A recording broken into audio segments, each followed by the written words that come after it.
زرارہ امام جعفر صادق علیہ الصلوۃ والسلام کے معتبر اور مستند راویوں یا اصحاب میں سے ہے. فرمایا زرارہ نہ ہوتا ہماری احادیث محفوظ نہ رہتی، تباہ ہو جاتی ہے، ختم ہو جاتی ہے اگر وہ زرارہ بن اعین نہ ہوتا. زرارہ کہتے ہیں سمعت الصادق یقول، میں نے امام جعفر صادق علیہ الصلوۃ والسلام کو فرماتے ہوئے سنا. ثلاثۃ، تین اعمال ایسے ہیں، تین اعمال ان تعلمہن المؤمن، اگر مومن یعنی آپ لوگ یا دنیا میں جہاں بھی کسی بھی چینل کے ذریعے ہماری آواز جاتی ہے، کوئی بھی مومن اگر ان تین اعمال کو سیکھے، سمجھے اور ان پر عمل کرے، کان زیادۃ فی عمرہ، یہ ان تین اعمال کی وجہ سے اس کی عمر بڑھ جائے گی. جہاں کروڑوں لگاتے ہیں نا آپ، کروڑوں چند دن، چند مہینے یا چند سال زندہ رہنے کے لیے، وہی بار بار دہراؤں گا، بات باور کرنے کی ہے.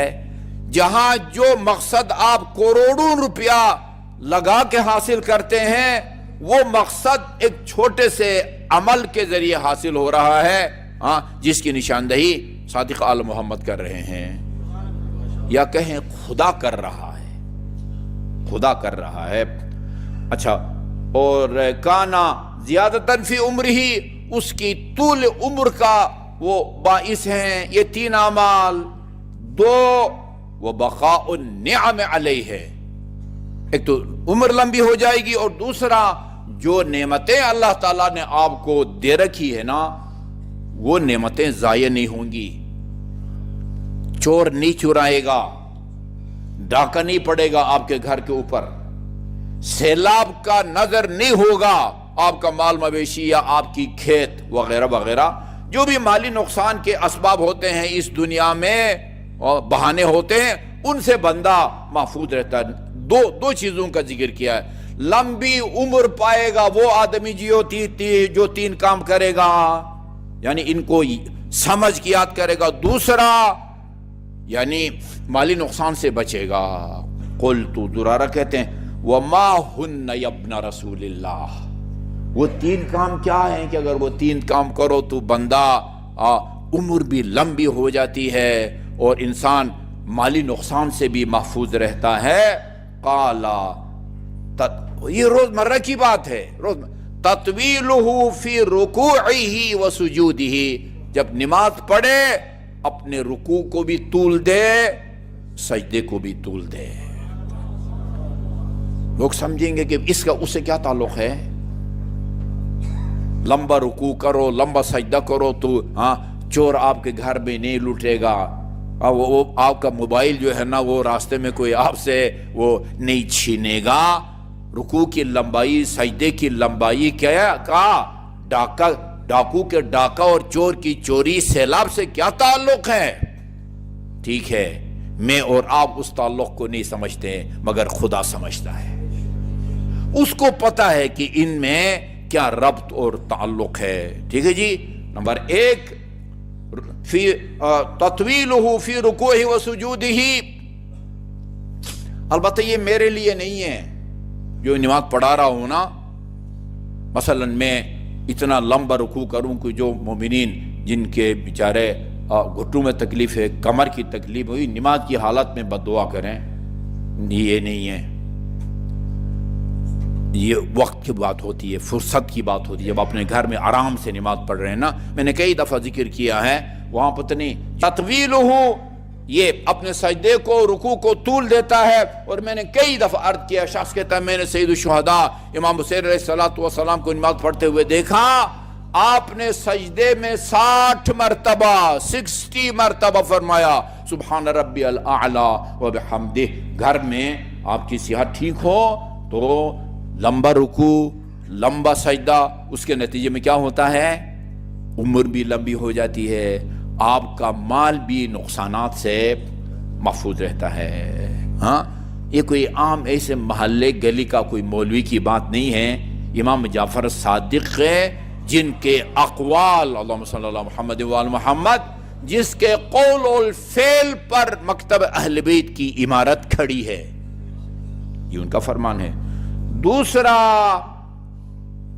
یہ بھی آپ کہیں گے یہ عجیب بات ہے، اچھا یہ گھر میں کھانا کھاتے ہیں نا، ایک آدمی مثلا پہلے کھا لے، اس کے بعد دوسرا آدمی الگ تھلگ ہو کہ مجھے زیادہ بھوک لگی ہے، وہ الگ الگ کھا لے، دو چار آدمی ہیں الگ الگ اوقات میں جلدی جلدی کھانا کھا کے فارغ ہو جائیں، یہ پسند نہیں ہے، خدا رسول اور اہل بیت کو پسند نہیں ہے۔ فرمایا تطویلہ علی طعامہ علی معدتہ، زیادہ دیر تک دسترخوان پر بیٹھ کے کھانا کھانا، اس کا مطلب زیادہ کھانا نہیں ہے، یہ نہیں فرمایا جو زیادہ کھائے گا اس کا مال محفوظ رہے گا، نہیں، آرام سے کھاؤ، سب کو بلاؤ، آرام سے کہو، آرام سے کھاؤ، آرام سے کھانے کے لیے بھی طریقہ بتایا گیا ہے، لقمے چھوٹے ہونے چاہیے۔ آپ تہذیب الاحکام کو پڑھیں نا، مرحوم مجلسی کی وہ حلیۃ المتقین کی کتاب،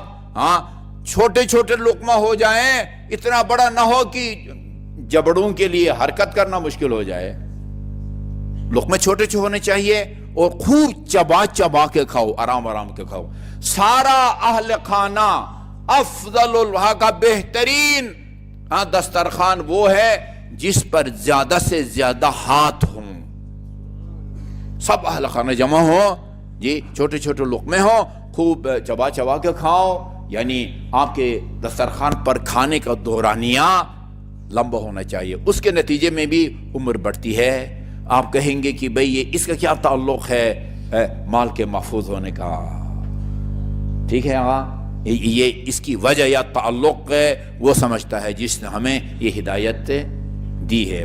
آخری چیز جس کے نتیجے میں آپ کا مال بھی محفوظ رہ سکتا ہے اور آپ کی عمر بھی لمبی ہو سکتی ہے، وَاسْتِنَاءُ الْمَعْرُوفِ إِلَىٰ أَهْلِهِ۔ اہل کے دو مطلب لیے گئے ہیں، نیکی کرنا، جو آدمی نیکی کرنے کا، کیے جانے کا اہل ہے اس کے ساتھ نیکی کرو، ایک یہ ترجمہ یہ کیا گیا ہے۔ دوسرا، اہل سے مراد اہل و عیال، اپنے بیوی بچے قریبی رشتہ دار، یہ اہل کے دو معنی کیے گئے ہیں۔